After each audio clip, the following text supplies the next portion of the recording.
clock for me, and that will get us right back on time. If we truly run over that, we'll deal with that. We have 3 microphones at the front. That's the way we're going to handle questions. That's going to be microphone 1. The middle one will be 2, and the one to our left will be microphone 3. So if you do have questions, please come up to the microphone. So gentlemen, which happens first? Does the crura break down, or does the sphincter do something to fail? Great question. Or don't we know? Well, I don't think we know, but I think what all of us, or what I thought for 20 plus years, was that somehow that all that acid exposure and damage to the LES is what then ultimately did something to the crura, but I don't think that's entirely right. I think it starts, like I said, it's some sort of connective tissue disease. I think it affects the crura as well as the muscle of the LES. It's a chicken and the egg argument, which came first. My gut feeling, it's probably deterioration of the crura, but I will defer to Peter. You got a slide? I got no microphone. Oh. You could just give me a hug and talked. No, I think a lot of John's slides were very compelling, but I would throw out one question. Why do only some people with hiatal hernia get reflux? I don't think it's just some. I mean, I think it's obviously a balance between 2 components to the barrier. So if somebody's LES is pretty functional at this point, they'll be able to compensate, I think, for a small deterioration in the crura or a small hiatal hernia. But once you get into a big hiatal hernia, 90+% of those patients will have reflux. I know this is an impossible question to answer, but what proportion of people with hiatal hernia do you think get reflux, significant reflux disease? Well, unlike what I said in the slide, I think size matters. And so I think once you get above about 3 centimeters in size, I think that's where you've lost that contribution of the crura. And I think the vast majority, 90% or more, will have reflux. Just one, what is the gold standard definition of reflux? There's for debate right there. Well, if we're having a discussion of the mechanics here, I would say it's abnormal acid exposure. 5 centimeters above the G junction. It's as good a place as any. Okay. I would agree with that. Microphone 3, please. Dmitry Olenikov, Omaha, Nebraska. Thank you very much for that, John. And I think many of us who take care of hernia of all kinds would agree with you that there must be some sort of a structural collagen issue with patients who have large hiatal hernia. And we, of course, all understand that there are certain genetic predispositions as we see certain ethnic groups get hiatal hernia much more common than others. But I want to veer away a little bit and ask your thoughts, and maybe Peter's as well, on what do we do with the young, pure upright refluxer? Surely their hiatus hasn't failed yet. Well, I mean, I'll go first. And again, I think this is an example of I think there's middle ground here in how we approach reflux and treat reflux. I think if you're coming from a surgery side, what we've been taught over the last 50 years is that anybody with reflux should have surgery. And if you're coming from the medicine side, the belief is anybody with reflux should be treated with meds. There's somewhere in the middle that I think we need to meet, and I think it's the patients with the bigger hernias, more than 3 centimeters, that have upright as well as supine reflux. So I would argue that the patient with no hiatal hernia, only upright reflux, that's somebody that I think can be medically managed or maybe endoscopically managed. I don't think that's a great candidate for surgery because, again, that patient's not all that miserable either. And to try to make them better when they're not that miserable, that's where you get the albatross around your neck and you, as a surgeon, and go, woof, I wish I hadn't operated on them. So anyway, that's my take. Peter?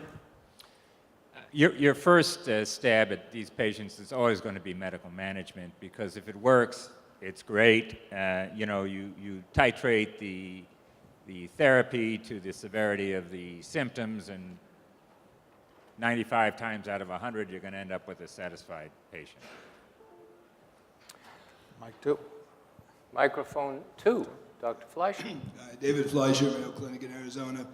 So both because of the increased concerns about proton pump inhibitors, more patients may be going for anti-reflux procedures.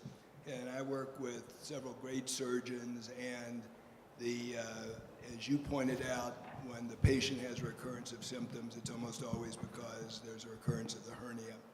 And part of it is when you talk to them, they say, well, it was a first year, second year surgical resident working with me. If I'd done it myself, it never would occur, blah, blah, blah, blah. But I'm asking you, John, can anyone do a hiatal hernia repair that solves the problem indefinitely? Because when patients ask me how long is this going to last, I say somewhere between X and Y, and I really, honestly, there's a lot of variation. So can you do, with all your knowledge in that mathematical equation that you taught us about, can you do a repair that lasts indefinitely, or is that impossible? Well, we used to have a saying at USC, it was OHNUSC, meaning all the problems, all the recurrences, all the recurrent reflux were done OHNUSC, outside hospital, not USC. So to answer your question, yeah, we don't have recurrences. To dive a little deeper into that, They also are blind. to dive a little bit deeper This into just came that, to Phoenix. So. there is no way, in my mind, that you can repair the hernia that 100% of the time will last. I think we understand a little bit more than we did about why patients are getting hernias back, and that recurrence rate is anywhere from 30 to 50%, depending on what you're starting with. But the recurrences seem to be for two reasons. One is the lack of scarring that we get around the hiatus. And we've tried every mesh known to mankind to try to get better scarring without any success. The second reason we get recurrent reflux and recurrent hiatal hernias, in my opinion, is because of chronic distension of the stomach.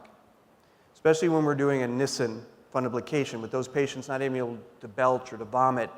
The stomachs are fairly chronically distended, which I think is helping force the issue here. So if we can accomplish two things, better scarring, ability to vent the stomach, we might be able to lower it, but we're never going to be able to get it to zero. Dr. Mittal, you're next, and then microphone number 1. So, if I wasn't convinced before, today I'm convinced that there are two sphincters there, LES and the crura.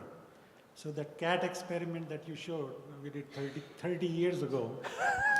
I couldn't do that today because my wife adopted a cat 10 years ago. So first thing I had to do was stop doing cat experiments. But you really don't have to do the cat experiment. We found intrasphincteric injection of Botox paralyzes the crura hiatus. I should have done that experiment in 95, but I forgot. I got involved with the longitudinal muscle. Intrasphincteric injection of, we just going to present at the DDW this year. Usual 100 units of intrasphincteric Botox paralyzes the hiatus for 3, 4, 5 months. Not completely, in some people, totally, absolute, total myotomy. When they take a deep breath, everything is sucked up into the esophagus after intrasphincteric injections of Botox. So the role of the crura is very important. It is linked with the pulmonary physiology, that interaction between the reflux and all the GI physiology is related through the diaphragm. Because diaphragm is also responsible for generating the transdiaphragmatic pressure we call PDI, negative esophageal pressure when you take a deep breath, and positive intra-abdominal pressure. So every time you take a deep breath, the entire thing will reflux, and that's for the crura to prevent it. That's the whole function of the crura. So that's one thing. Second thing, I haven't heard any discussion on the longitudinal muscles of the esophagus. So this whole concept, how the lower esophageal sphincter relaxes, how the crura relaxes during swallowing and during transient relaxation, is through the contraction of the longitudinal muscles. Longitudinal muscles pulls the LES into the abdomen, and that activates the inhibitory pathway to the LES. And that also activates the inhibitory pathway to the crural diaphragm. During transient relaxations, and we published this 35 years ago or somewhere, that both structures relax together. So the interaction, so why this whole, I think this whole hernia is related, so there are two theories about the hernia. One, is it the push from the abdomen, more incorrect, intra-abdominal pressure that's pushing the stomach into the chest, or is it the pull theory? Pull theory is that the recurrent contractions of the longitudinal muscles of the esophagus is actually, that's what's pulling. During transient relaxations, the sphincter is pulled up by 4 or 5 centimeters into the chest, and that's because of the longitudinal muscle contractions. So I think there is a dysfunction, which is difficult for everybody to see. It is the dysfunction of the longitudinal muscles of the esophagus that plays a very crucial role in the genesis of sphincter relaxation during swallowing, transient relaxation, and probably in the occurrence and the maintenance of hernia and the recurrence of hernia after the repair.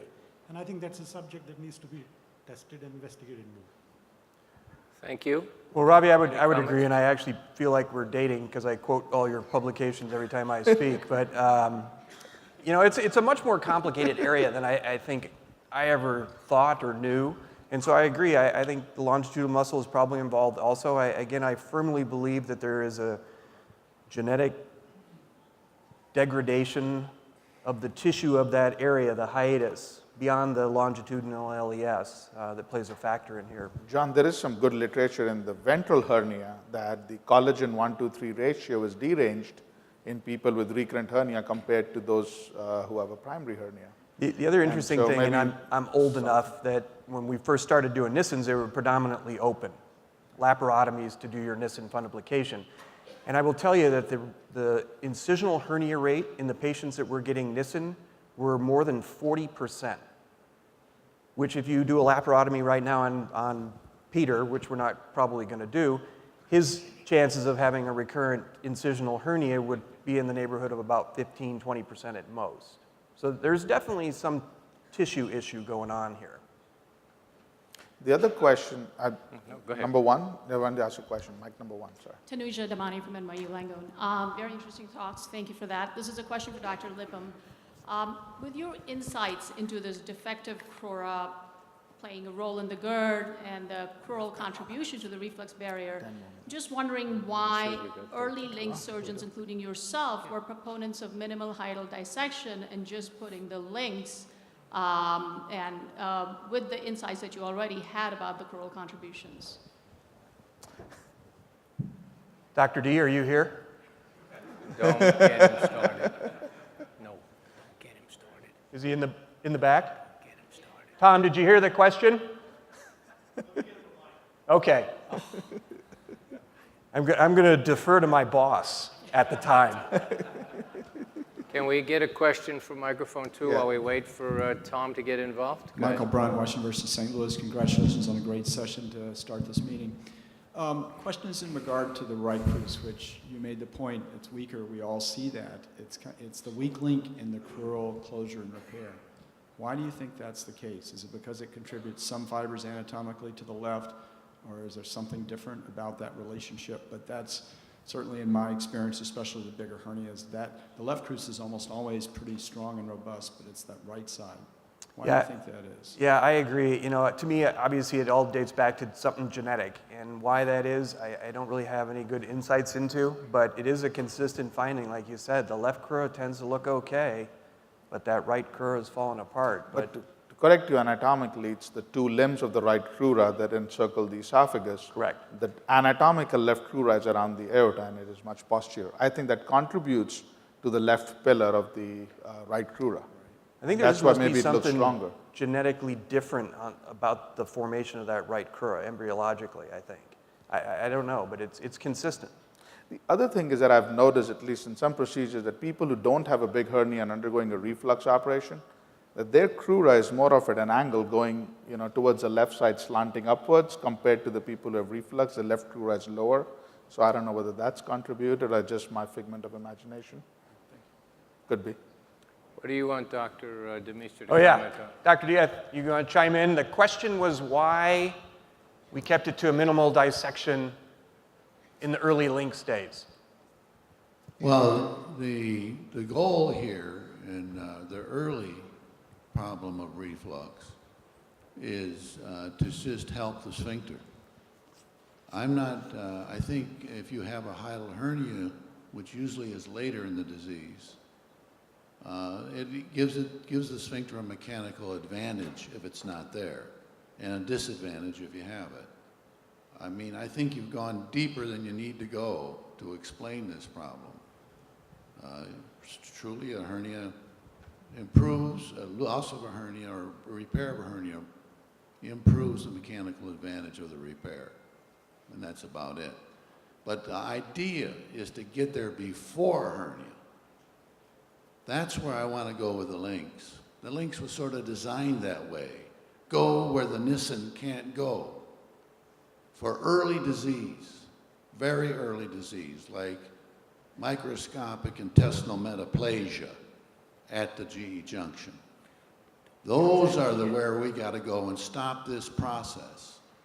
So, yeah, I wouldn't add anything to the patient if he didn't have a hiatal hernia. And most of those people don't have a hiatal hernia. So did I answer your question? So again, it's a balance between those two barriers. And if you've lost a little bit of LES and don't have a hernia, I think you can compensate. And that's partly why I think we weren't fixing or disrupting the Crura early on, is because they were early in their journey of reflux. All right, microphone 3, please, over here on the left. Let's keep all of our questions focused and our answers the same so that we can get as many questions as possible in the time allowed. Please introduce yourself. John Abikhalid from Austin, Texas. The thing I see most commonly in my practice are large hiatal hernias with half or all the stomach up in the chest, especially women, especially over the age of 60. And I think to myself, when I see that, this should have been repaired 15 years ago.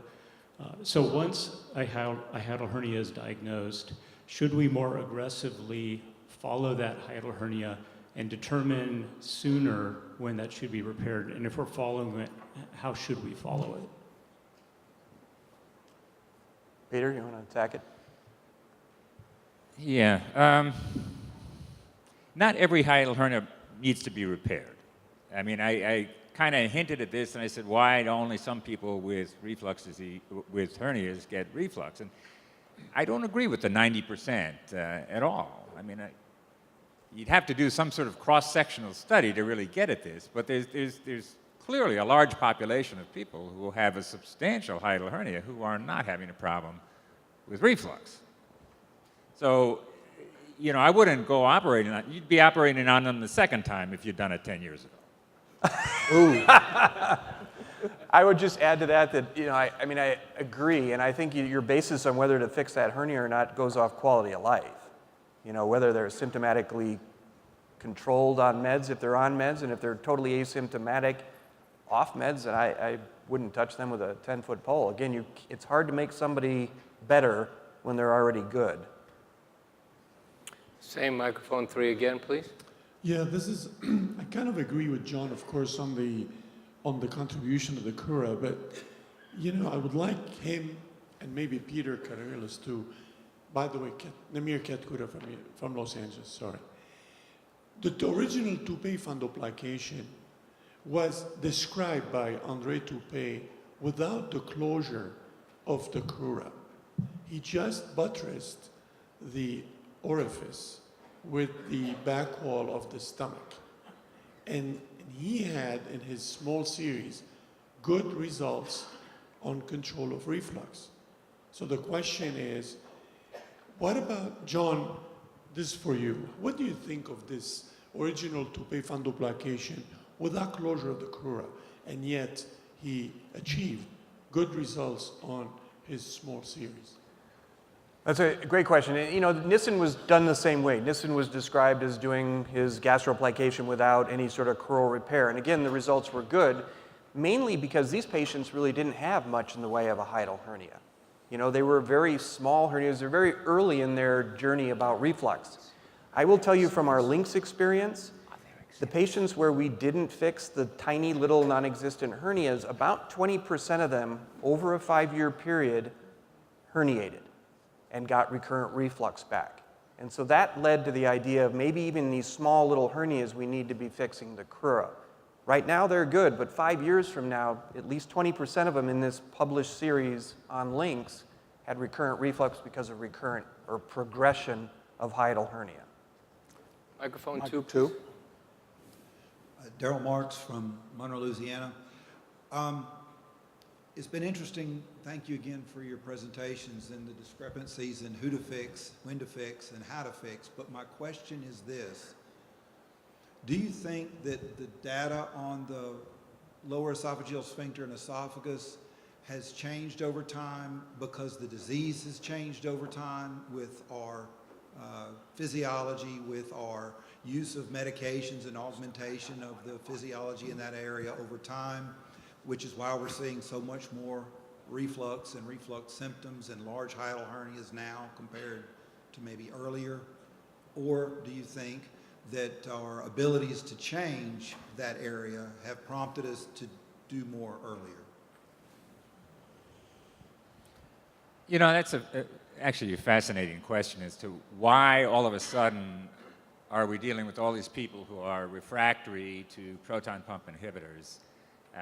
Why has esophageal hypersensitivity emerged as this overwhelming phenomenon that determines symptoms in lots of people? Weren't these things there 20 years ago? And I don't know the answer to that. I think that it's just, we've uncovered, it's sort of like achalasia, it's the same story. We've taken care of all of the easy ones, and now you're getting all the hard ones. They were always there, but you were kind of overwhelmed by the more superficial layer of things first. Before proton pump inhibitors, there was no effective medical therapy for reflux esophagitis. So the first thing to do is kind of clean that out, and then you end up with this new layer of symptomatic disease that's under that. Same thing with high-resolution manometry. You get rid of all the obvious type 2 achalasias, and all of a sudden you start seeing these cases of EGJ outflow obstruction that are almost achalasia, you know, and all these other syndromes that used to be there also, but they were just hidden. Microphone 1. Yeah, so Fahim Habib. Yes. In inguinal and incisional hernia, especially the recurrent ones, there is the recognition that a major component is the underlying collagen dysmetabolism, where people break down a little more than they make, which is why the hernias tend to recur. And inguinal as well as incisional hernias have largely gone to being done with meshes. You almost never do one of these repairs without using some kind of prosthesis. Now in the hiatus, that poses a challenge because you're so worried about erosion into the esophagus. But with collagen dysmetabolism being a major component, would the use of prosthesis help decrease the recurrence rate? Should it be utilized? And then what about the risk of erosion in those cases? Well, I mean, it's a great question, and obviously it's been looked at, you know, half a different ways to Christmas here. There's randomized controlled trials looking at biologic versus synthetic versus nothing, and in short term, yeah, it seems to decrease recurrent hiatal hernia rates, but long term it doesn't. It just seems to be, for whatever reason in this area, kicking the can down the road.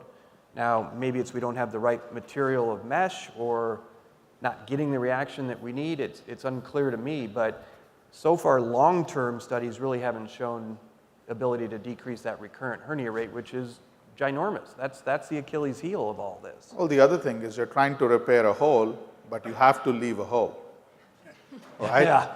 And two, all the ventral and incisional hernias, they can put a mesh against the wall without pretty much any defect and around the whole defect.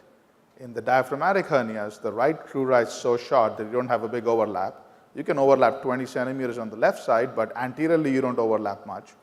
So I think there are big differences between trying to fix the hole at the hiatus than other places. And so maybe that's why we haven't found the right answer yet. Microphone 2. If it's quick.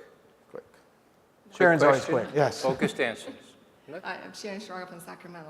I have a thank you so much for the presentation. They're excellent. I have a person, Dr. Lippin, actually came off the American Hernia Society earlier this week, and the whole there's a lot of sections about prehabilitation of the muscles. So it's part of the core strengthening. Do you see the hiatus kind of the same way, where should we have a Kegel exercise for the diaphragm to precondition these muscles back to normal? As crazy as that question sounds, there are at least 2 publications that I'm aware of on that very topic, looking at exercises for the crura and actually showing with pH data decreased amount of reflux in those patients. So Beyond that, I don't have any experience with it, but these two publications do show some degree of benefit with that. And you've spent your whole week in Las Vegas because that conference was in Vegas last week, right? There you go, great question. Okay, so we have heard a 48-year saga. That was the title of Peter's talk, outlining an elegant series of experiments regarding the pathophysiology of GERD that concluded with a terrific slide indicating theoretically what might happen in various phenotypical states of GERD. And then, unfortunately, a 20-year experience. Five. Diluted. 5-year. Diluted by the West Coast. From John talking in depth about hiatal hernias and the crura and how that might interrelate with the sphincter abnormalities or the intrinsic sphincter abnormalities. And then Dr. Mittal's comment regarding the possibility that the longitudinal muscle may be a major part of this. As we go forward, I think one of the challenges is to determine what the sequence of that failure is, how that failure actually really impacts the state of the disease, meaning does the sphincter fail first, do they both fail at the same time, is there a phenotypic difference, so that when we hear about personalized approaches to GERD, whether those physiologic abnormalities actually will have a major bearing on who we pick for what therapy. So gentlemen, thank you for a tremendous kickoff. We are going to have a